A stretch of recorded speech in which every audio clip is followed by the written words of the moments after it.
বাচ্চাকে ক্রিকেট খেলতে নিয়ে গিয়ে মা খেলছে, খুবই সিম্পল, মা বোরখা পরতেই পারেন, কিন্তু উনি ক্রিকেট খেলছেন, এটাকে ভীষণভাবে মানে গ্লোরিফাই করা হলো। কেন? উনি যেহেতু হিজাবি, উনি যেহেতু বোরখা পরেন, উনি ক্রিকেট খেলছেন, মানে বোরখা পরেও ক্রিকেট খেলা যায়।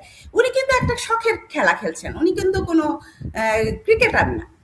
তো এত গ্লোরিফিকেশনের কারণ কি? তো এত বেশি হাইপ উঠলো, আমি তখন জাস্ট 2 লাইনের একটা পোস্ট লিখলাম যে আমার কাছে হিজাব পরে ক্রিকেট খেলাটাকে গ্লোরিফাই করার কিছু মনে হয় না। আমার কাছে মনে হয় যে সালমা জাহানারা যখন ক্রিকেট খেলে, ওটাকে আমার সবচেয়ে সুন্দর দৃশ্য মনে হয়।